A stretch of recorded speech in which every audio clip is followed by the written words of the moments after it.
Hello, hello. It's Sonny Melendrez, and you have found the positive side of the radio spectrum. This is the all-new Sonny Melendrez Show. Every week, we strive to bring you entertainment and inspiration through storytelling, fascinating guests, exclusive celebrity interviews, and it's all delivered with lots of enthusiasm.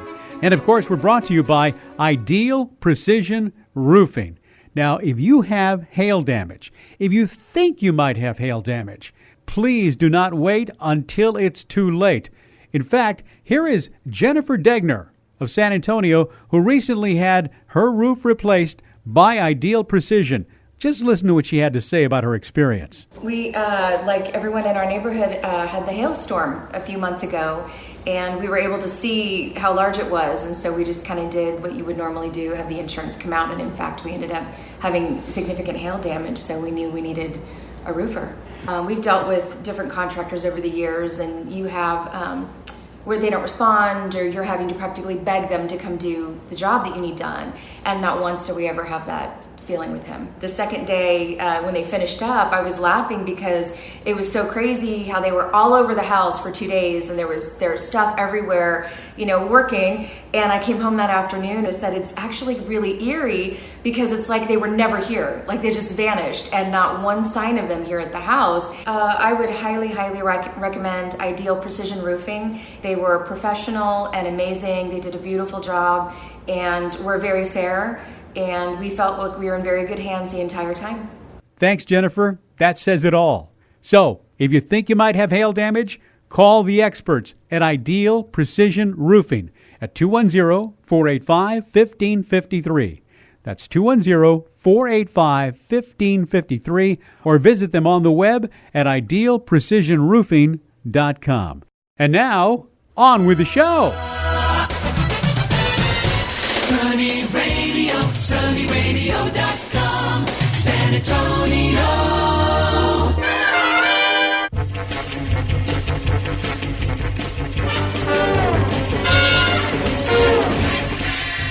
Well, my guest today truly is a worldwide icon. Holy whiskers! Holy birthday cake! Holy triple feature! Holy slip disc! Holy priceless collection of Etruscan snoods! Holy contributing to the delinquency of minors! Holy missing relatives! Holy fruit salad! Holy ravioli! Holy hole in a donut! Holy Burt Ward interview! Say hello, Robin. Hello, citizens. Yes, we are. Well, I'll tell you something. I've been looking forward to this interview for a long, long time. I guess since I was a kid, because your story is so fascinating. And I think, Burt, that there are things that people don't know about you that I hope to kind of put the spotlight on. Now, I'm going to go all the way back to when you were 2 years old. You were actually listed as a professional ice skater, right? Yes, my father believed in an early work ethic, so he started me working at 2. He operated a traveling ice show, the largest of its kind, called Rhapsody on Ice. It was the predecessor to Ice Capade.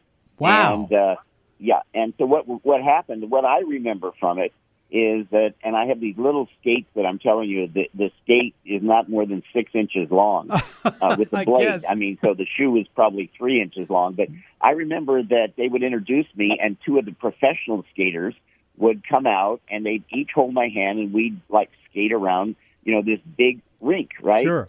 And then everybody thought, oh, well, that's good. That little kid can stand up. And then they'd let me go, and I would skate around by myself, and people were tearing their seats out, believing that a 2-year-old child can skate.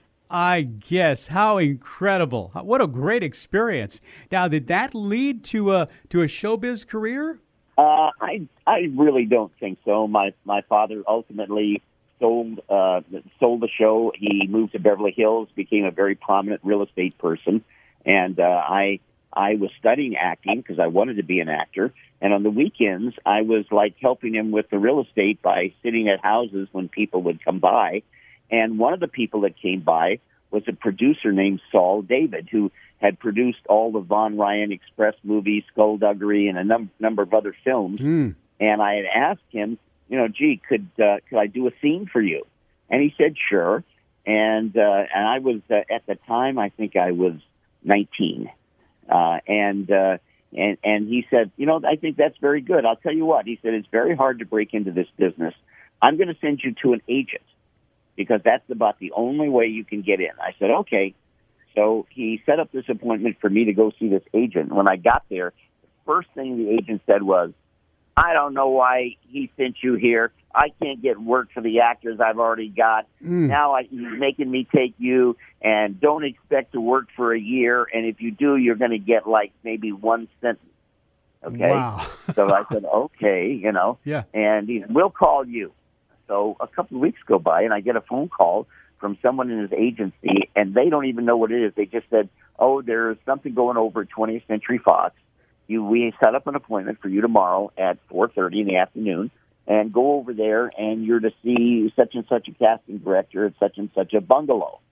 So I went there, and I got right in, and went to see this casting director, and he was very nice to me. He said, would you like to meet the executive producer?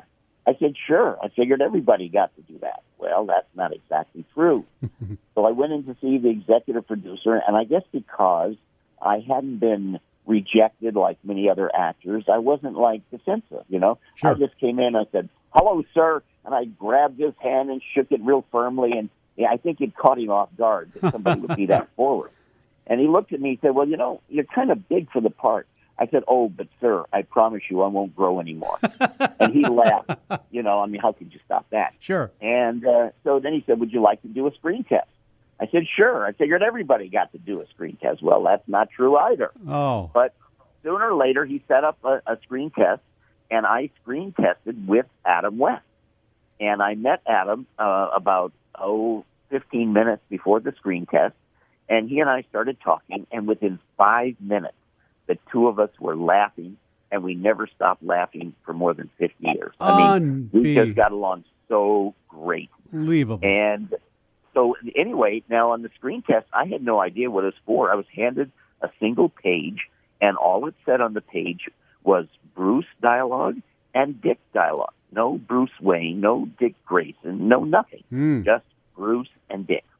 So I did that, and then I said, well, thank you very much. He said, no, the director, we're not finished with you yet.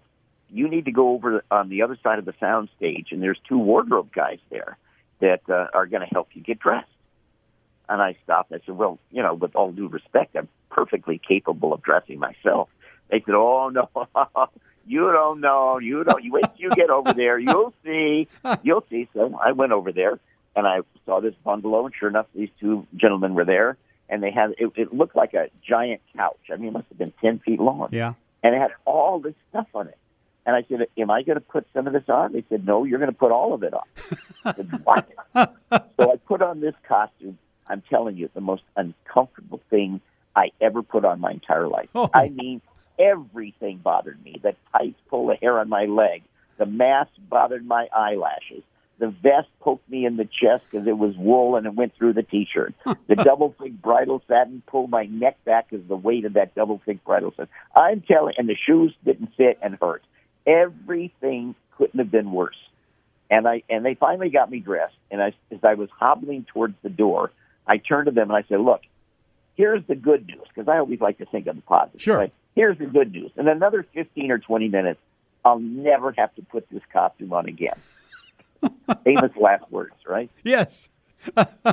Oh, what a story. That is incredible. And you were just 20 years old?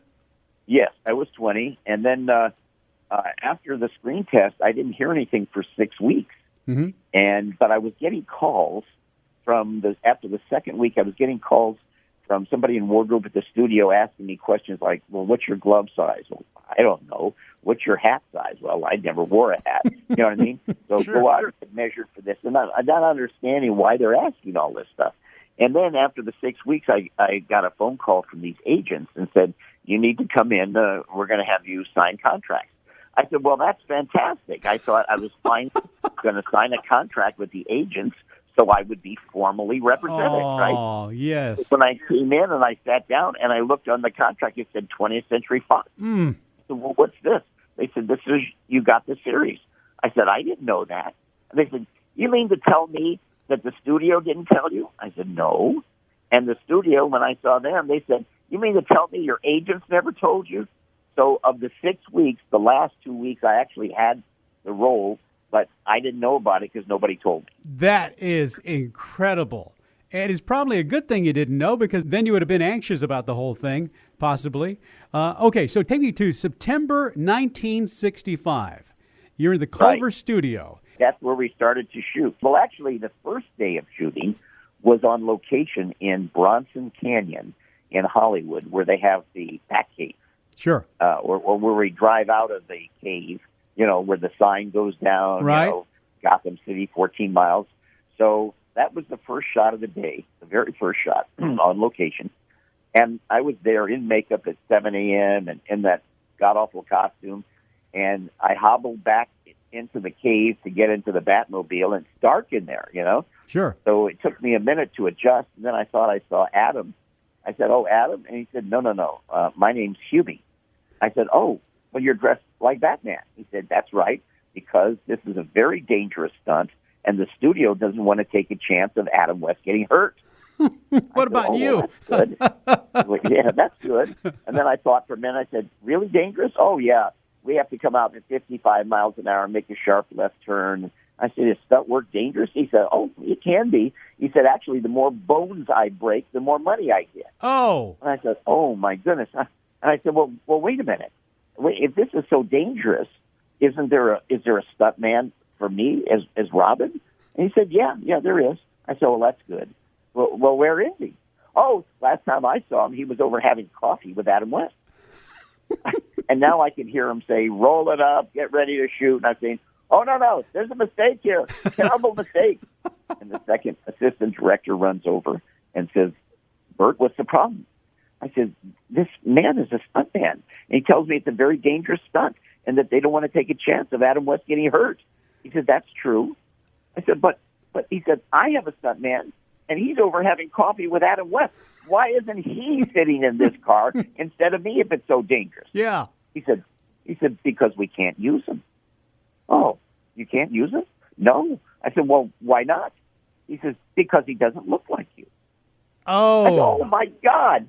Why would you hire a stuntman to be my stuntman if he doesn't look like me?" Sure. Couldn't find anybody else. Also, because the way it was going to happen, driving out of the cave, we came right up to the camera, make that sharp left turn, and they said they'd see me in my mask. And, unlike the cowl that covered Adam's face, Yes.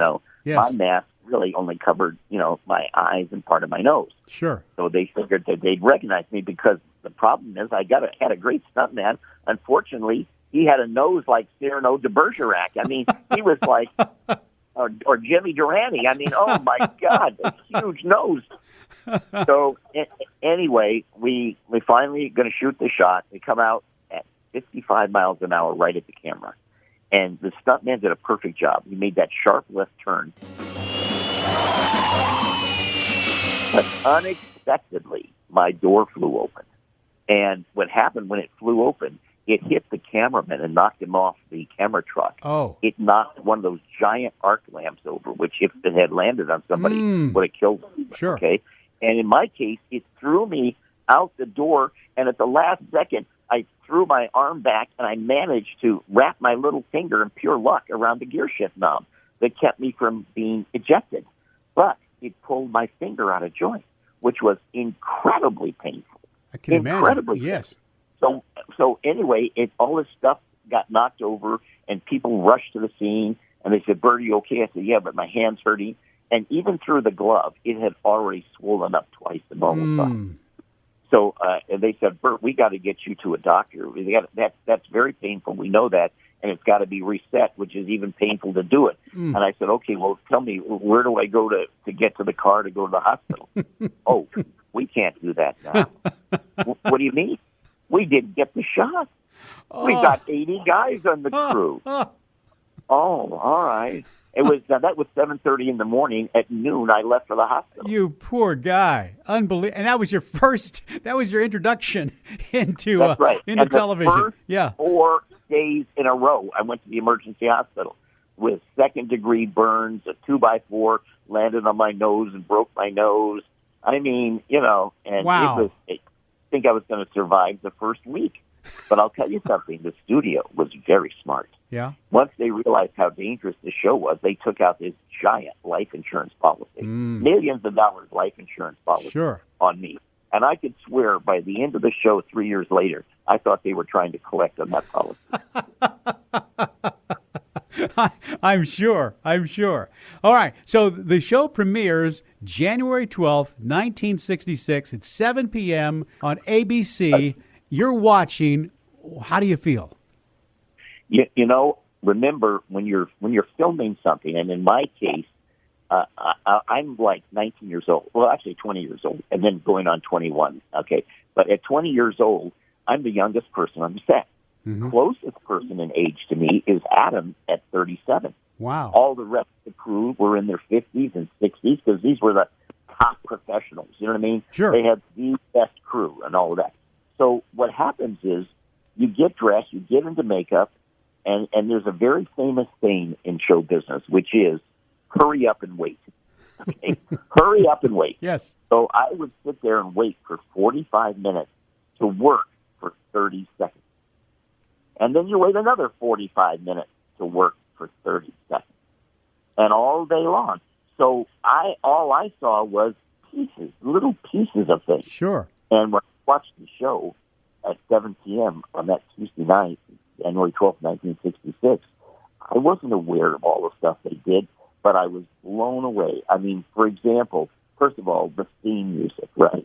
Yeah. Sure. And the action, the racing of the cars, the climbing of the walls, the fight scenes with the pows and zaps, that music, you know, with the supporting the fight, you know, smack, right, all that kind of stuff. And I said, this is really good. This is really good. You know, it caught on pretty good because 3 months later, I made my first personal appearance. Adam was back in New York at he filled Shea Stadium. Yes. And I made an appearance up in Tacoma, Washington, at a place called a B&I Circus store, where people who were shopping for clothes and things actually had wild animals that you're in cages that you could walk by and see them. You know, I had never seen anything like that. When I went there on a Saturday, from Saturday and Sunday, and when I arrived, people told me with the mall that people were sleeping out on the streets, camping on the streets since winter, and that they had terrible traffic thing, and they almost had to helicopter me in, but they did finally get it in.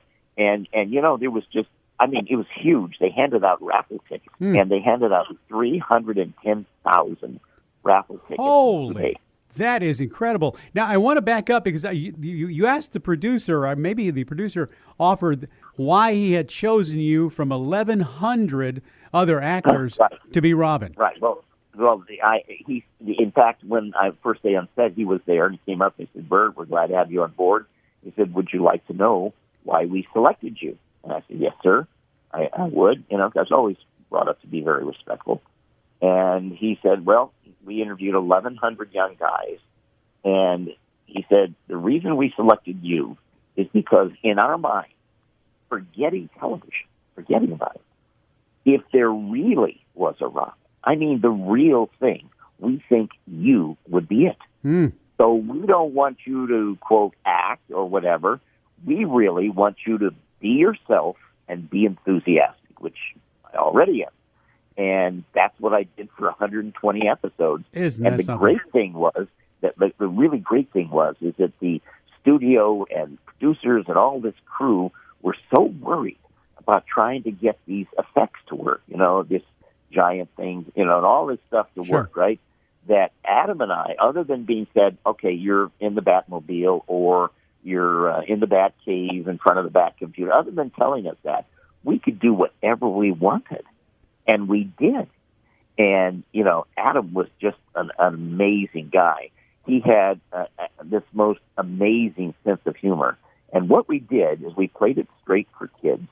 The adults enjoyed the nostalgia of the comic book being brought to life. Yes. But the college kids and teenagers in 1966, these were people that didn't want to be inside. They wanted to be out cruising, you know, restaurants on Friday night. Right. Cars, you know. Right. So how do you get them in? Well, we did this double meaning stuff and campy style.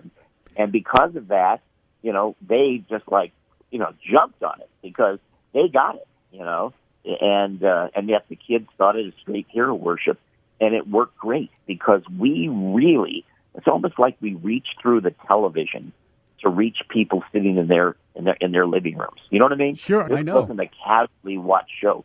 We got people fired up. Kids were putting bath towels around their neck held together with clothespins and jumping off their couch. Yeah. I mean, people got real into this, and women had this hairstyle. There was a Batman hairstyle that was done. The merchandise went through the roof. The whole thing was a spectacular thing. Well, Burt, I was one of those college students, and I remember when the show. In fact, I was starting my radio career, and we gave away a bat phone. We called it the bat phone because it looked like the red phone on the on the TV show, and you won a year. Back then, you only had a landline, but we paid your bill for a year, so we gave away the bat phone on the radio station. That's great. Yeah.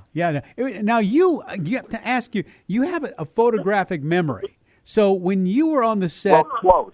Let me tell you what it is. Actually, I have the ability to read dialogue and basically in a few minutes memorize it, and then be able to get in front of the camera and do it.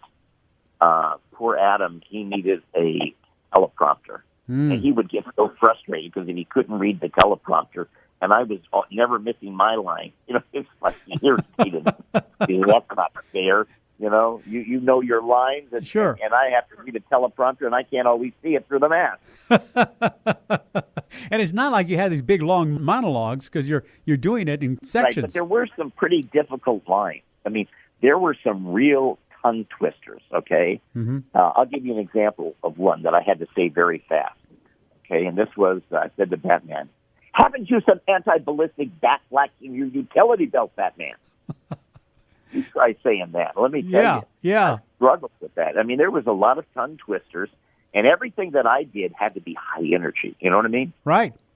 And Adam was just the opposite of my high energy. He was Mr. Suave, and he liked to think of himself like Winston Churchill, and oh my God, and I was this like wild kid that he was saying, calm down, Yeah, which made it even more fun to the viewers because it just had that wonderful contrast between the two of you. Exactly. Yeah. Well, if you think about it, all the great duos always had a lot of contrast. That's right.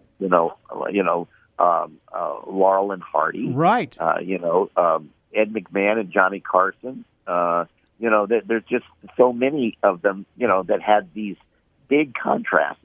And for Adam and I, it was a huge contrast, He was very thoughtful, introspective, and I was like this wild kid ready to go. Now, I understand also that you guys would, having fun again on the set, and this is while the cameras are rolling, you would sometimes try to upstage each other. Well, it was more Adam. For example, let's just say there's a two-shot. Yes. Where the two of us are talking, and, imagine you're where the camera is and you're seeing two of us. He would turn and walk right up to the camera and fill the screen with his face. And they say, wait a minute, Adam, you can't do this. It's supposed to be a two-shot. He said, well, I was motivated. I had to do it. Oh, gosh. You had a lot of celebrities on the show, and, of course, Cesar Romero was the Joker, but I understand there was another big star who wanted to be the Joker. Yeah, Frank Sinatra. But Cesar had already been cast, and there were so many actors that wanted to be on our show. And remember, it was a week. It was actually 6 days to make each two-parter, 30-minute two-parter, 6 days. So there was only so many, you know what I mean? There's even though we did 120 episodes, it's really like 60 different ones, and some of them were repeats. But what happened, there's so many actors that wanted to be on it that they created this walking up the wall scene where Batman and Robin would be walking up the wall and a window opened and there's Sammy Davis Jr. It should be good practice if something ever takes us to Mount Everest, Batman. I think we'll be confining our campaign against evil to Gotham City for some time to come, old chum. It needs us. Hey, Batman and Robin. What are you guys doing? Just routine crime fighting. Well, would you like to come inside? I'm rehearsing. Thank you, citizen, but our pursuit of justice allows us few diversions. Be seen. Hi, Robin. Or, any number, Lurch or Betty White or Colonel Klink, there's a whole ton of people that were on television at that time, and everybody got a kick out of that. Sure. What a smart thing to do. Now, I have to ask you, because I read also that when the show went off the air, ABC was actually losing money. How could they lose money on this incredible phenomenon? Well, I'll tell you how. They were losing $300,000 a week. Really? Why? Yeah, because of all these effects and having a crew instead of 30, a crew of 80. I mean, this is, and there were so many contraptions and so many things that, that had to be done, and so much, integration, and it was all this logistics and stuff like that, and it was actually very complex. So that's one of the reasons they actually terminated the series, is because they made 120 episodes, which is enough that they could sell it into reruns in perpetuity. Oh, I gotcha. But you were getting, scale at the time? Yeah, well, the first season, I got $350 a week. And the second year, I got a big bump up to $450 wow. a week. And then the third year is when I made the grand killing of $600 a week. So that's really not very much money, but I did go out and make personal appearances, and then, sure. Over time, that became very lucrative. And I actually lived on the road for 25 years. I did 300 cities a year for 25 years. And so I'm pretty well traveled out by now. You know what I mean? Yeah, sure. But you know what, Burt? Also, unlike so many other people in the business, be it television, radio, wherever, you are such a people person. You enjoy talking to your fans, don't you? Oh, absolutely. I do. And one of the reasons, because some people say, well, how can you do this? You sit there for hours and hours, and people come up and they ask you the same thing, where's Batman, or something like that, or where's the Batmobile? And I said, well, here's what makes it interesting. Actually, something very unique happens. People are in line, they have their kids, and there's usually a very long line, okay? Mm-hmm. But when people get up to where they actually could meet Adam or I, these adults all of a sudden kind of revert to their childhood. Sure. And their kids have never seen them like this. For example, the father says to the little Johnny, he says, oh, I played Robin, my brother played Batman. And the child says, Dad. And then the mother says something like that, oh, and I was in love with Robin, and they go, Mom. So, I mean, things really, and that's actually quite entertaining. Sure. It's really entertaining to see people relive their childhood. Oh, yeah. But your compassion for spending time with everyone, especially when you had these big long lines, and it's just moving like an inch an hour. Yeah, that's what Adam used to say. He said, "Oh, good news, ladies and gentlemen, our line has picked up speed. We're up to an inch an hour." But it was faster than that. I believe it. There is a balance. There is a balance of wanting to make sure that somebody that's come all the way there, that's been in a line all this time, that you give them enough time, right? Yes. That you give them enough time so they feel that it was worth it. But at the same time, it can't be too long because you've got all these other people there, and sometimes parents were holding their kids, and the kids would be asleep by the time they got up to the front of the line. Well, listen, I want you to hold your thought there, because when we come back, we're going to talk about how you went from being a Cape Crusader to another kind of Crusader right here on the Sonny Melendrez Show. Sonny Radio, sonnyradio.com. The Sonny Melendrez Show brought to you by Ideal Precision Roofing. Now, earlier, you heard Jennifer Degner, a San Antonio homeowner, talk about her experience with Ideal. I want you to hear what she would say if she was sitting here talking to you about a new roof. Ideal Precision Roofing will go above and beyond your expectations, and you will be thrilled with the results, and the customer service will definitely have you recommending them to everybody that you know. And you said there was some neighbors in Terabella and another neighborhood? Yes, we knew at the time that we were doing our roof that a neighbor in Terabella was also having their roofing done, and we recommended him to everybody once our roof was done. And I believe we had a neighbor comment that they were going to use him as well because of our recommendation, so that made us happy. That's right. So if you have hail damage, or maybe you are just needing a new roof, the time to call is now. That's 210-485-1553. 210-485-1553 for Ideal Precision Roofing. Or visit them on the web and get a free estimate at idealprecisionroofing.com.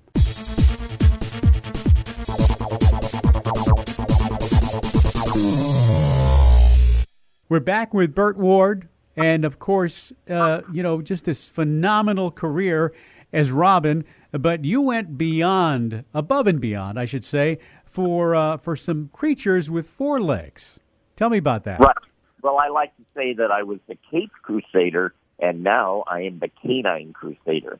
And people said, well, how is it that you rescue dogs, and what's that got to do with acting? I said, look, when we were doing Batman and we're saving all these people in Gotham City, okay, so now the show ends, and we're still saving lives, but they're canine lives. And for the last 25 years, my wife and I have rescued more than 15,500 dogs. Wow. 15,500. Wow. Every one would have been put to death in a shelter. Every one we brought into our home and have lived in our home with us until they were adopted. So at any given time, we have a minimum of 50 dogs in our house. Really? We have a special permit. We're the only ones in our city to do this. And we have, like, the best of everything, facilities and everything. But they all live in their house as a family. There's no, buildings or yards. Sure. It is all like a big family. And we have 45 different breeds. We started with Great Danes. Wow. Now, here's the thing. Because we rescued these dogs that were going to die, obviously, if you rescue a life, you obviously want it to live as long and as healthy as possible. Right. Well, the giant breeds that we started with traditionally only have very short lifespans, 7 to 9 years, or if it's a Mastiff, it could be 6 to 8 years, or an Irish Wolfhound, 6 to 8 years. So the dogs we didn't adopt, if we lost one, it was devastating to my wife, Tracy, and I. I mean, it was devastating. And we vowed, if there was a way, we would try to figure out how to help all these beautiful dogs live longer and healthier and with a better quality of life. Mm-hmm. Well, we came up with this feeding and care program, which your listeners can go to our website, gentlegiantsdogfood.com, and there's a menu at the top of every page. And on the right-hand side, one of the menu items is Special Feeding and Care Program. And that is really amazing because what took my wife Tracy and I 25 years of our life to learn, your listeners can read and learn in less than 25 minutes. I mean, it's incredible. And this will add about 3 to 4 years to each dog's life, how you care for the dogs and how you feed them. But then we reached a point where we said, we've got them living 3 or 4 years longer, but there must be something else we can do. We can't stand losing these dogs.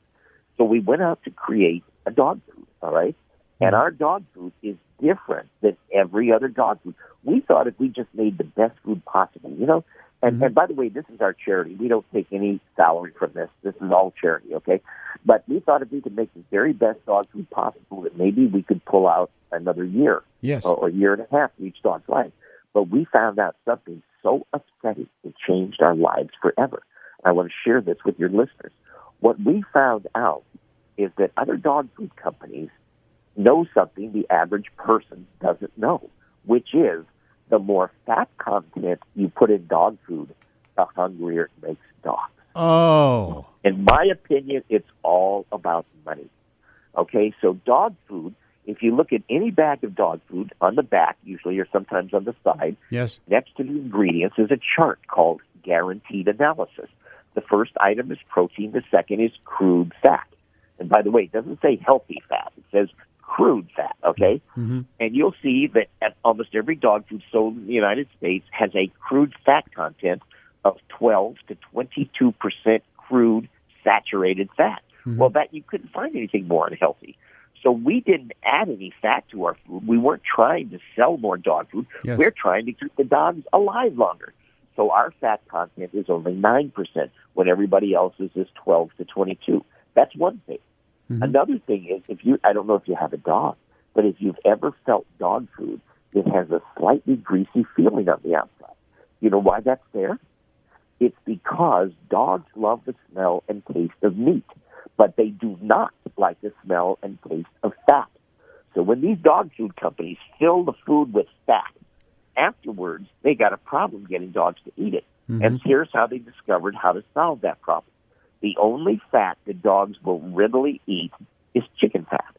So when dog food is made and all that extra fat is put in the food, afterwards the outside is sprayed with chicken fat to cover up every speck on that kibble, completely encapsulating it. And what does that mean? That means your dog's food has a double coating of fat. How healthy does that sound? Yes, right? yes. So I point this out to people. I say, look, let me tell you how bad it really is, okay? You know, I say to people, would you take bacon fat and pour it down your garbage disposal at home? Oh, no, I would never do that. Why would you? Oh, because it would clog it, and once it hardened, I'd have to buy a new garbage disposal. Yes. That's right. So when you realize that if animal fat will ruin a metal garbage disposal, what do you think is happening to the arteries and intestines of that dog you love when every single bite that dog takes is encapsulated in animal fat? They go, oh, my God. So what does this mean? It means that we have dogs living up to 27 and a half years. And people say, oh, my God, what is this, some kind of magic? No, it's not magic. It's science. You don't fill food with fat, and you don't coat it on the outside, and you make it as nutritious as you can without byproducts. So we have dogs living up to 27 years with our Gentle Giants dog food, which is now sold online everywhere, Walmart.com, Chewy.com, PetSmart.com, Tractor Supply, and also in Walmart stores all across America. Yes. Our food is sold. So, and we went to Walmart. We said, look, we're not going to take any salary from this. We're going to sell you our food at cost. We want you to put it out as inexpensively as possible because there's so many people in our country that maybe they're older, maybe right. their families moved out, and maybe that dog is the last thing they have, and they're on a very limited salary. Okay, and because we don't take anything, and because Walmart was great in pricing it just barely, enough for them to make some money, that our dog food retails for less than half the price of what you would pay in a pet store for a dog food that won't keep your dog living 27 years because it's full of fat. Yes. So our motto is, with Gentle Giants, half the price and twice the life. Perfect. How amazing that you not only discovered this, but you really went the extra mile to give us all this information and to, it's an eye-opener. Those of us who are dog lovers and dog owners, we've got two ourselves. And, I go to Target to buy the dog food as I have, for years, not knowing I've never even looked at the ingredients. I just know that, this looks good. You think it's all the same, but sure. maybe a little bit of difference. Ours is dramatically. Now, funny that you should mention Target because in March, this coming March, we'll be in all 1,800 Target stores. Great. That's great. Yeah, and again, everything we do is for health and longevity. So our dogs are not just living to 27 and a half years. I mean, some live a little less. But consistently, every one of our dogs here right now, just about everyone has already lived twice their normal lifespan. That's incredible.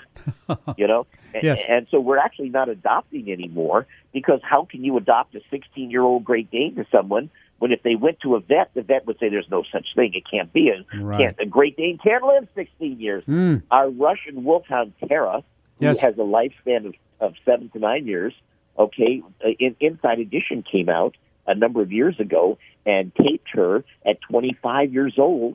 She'd lived triple her lifespan. And then here 2 years later, 27. That's amazing. And even when they do pass away, it's very peaceful, isn't it? That's right. They actually, you know what it is? They're not sick. Our dogs have an amazing quality of life. they are still running around like puppies in their 20s. Wow. And when the time finally comes, basically they go to sleep and they just don't wake up. But if that's going to happen anyway, what a great thing for the dogs to live twice as long with a much better quality of life.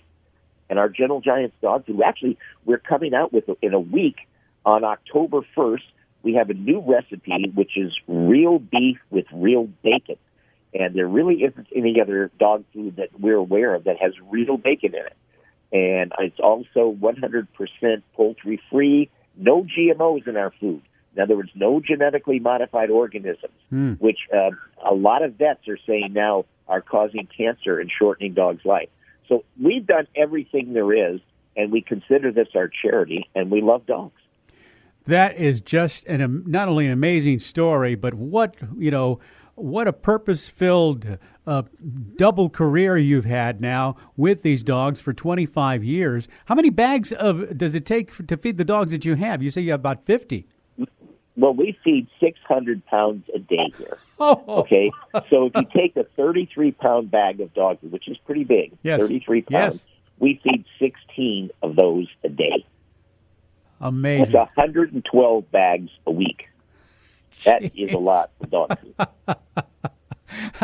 I hope you have a strong back. Well, thank goodness I have some help for that. Oh, good. But you know how things are circular? You know how something that happened many years ago can all of a sudden now come around? Well, guess what? Last couple of years, I voiced two animated feature-length films for Warner Brothers where I played the part of Robin, right? Mm-hmm. And Adam West, just before he died, he did the part of Batman. And in the last movie, which was Batman versus Two-Face, that William Shatner played the role of Two-Face. He did the voice. And here you've got the two most iconic TV shows in history, Batman and Star Trek, with the actors working together. And now next month, I am going up to Vancouver to film a special sequence, a guest role in Supergirl. Really? Yes, and that is. I've already seen the script. I can't say what it is, but I'll tell you, it is amazing. Okay, and then in January, I'm waiting to hear the exact date, but in January, I finally get my star on Hollywood Boulevard, which is a huge honor. Congratulations. Yes, absolutely. Yeah, I mean, it only took 50 years. Now, I am a patient guy, but even that's a little...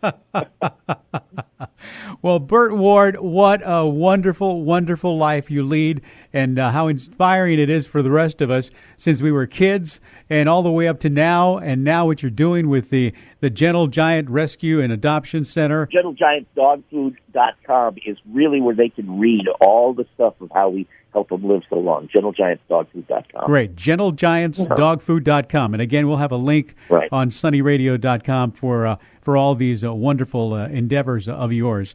Well, congratulations. I'm glad we're going to be seeing you on TV again. And there's no telling what's in the future for Burt Ward. Anything else you'd like to say, words of advice for somebody maybe starting out in the business? Well, in show business, you have to be very persistent. You can't give up. You get tons of rejections, but the person that keeps on going, keeps on fighting, has the best chance of succeeding. But you also need to study.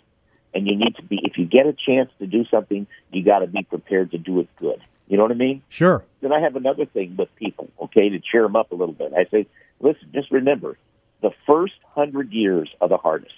After that, it's pretty smooth sailing. And not only that, but if we eat some of your dog food, we'll actually live 100 years or more, right? Well, that's so funny you should say that, because when Adam would come out on stage, he would come out on stage at these panels where they had like 10,000 people. He'd say, ladies and gentlemen, I'm just going to stand here for a few moments and let you admire my incredible physical development. And people were giggling and stuff like that. He said, and this is when he was 88. He said, would you like to know how at 88 I stay so healthy? And I said, oh, yeah. He says, every morning I have a bowl of Gentle Giant's dog food from Burt. And that's what keeps me healthy. And, oh, my God, people are crying. They're laughing so hard. Oh, he was a wonderful man. I miss him terribly. And, our shows are in reruns. It'll probably rerun forever. Absolutely. Absolutely. All right. Well, Burt, I could talk to you all day, but I know you've got things to do and places to go and dogs to feed. So I will say thank you so much and congratulations to you and your wife, Tracy. God bless you and continued great success. Well, thank you, citizens. To the Batmobile! To the Batmobile. Let's go. Well, that is my inspiring visit with Burt Ward. And by the way, you'll find the links to all of the things we talked about, Burt's Facebook page, and his Gentle Giants rescue and adoption site, all at sunnyradio.com/show. That's sunnyradio.com/show. And don't forget to subscribe to my podcast so you don't miss a single episode. A big thank you to our sponsor. Remember, if you've got hail damage or you just need a new roof, period, call Ideal Precision Roofing at 210-485-1553 or visit them on the web at idealprecisionroofing.com. Till next week, I'm Sonny Melendrez, and I leave you with the words of advice of Burt Ward's producer on Batman, who said, "Be yourself and be enthusiastic." Bye-bye.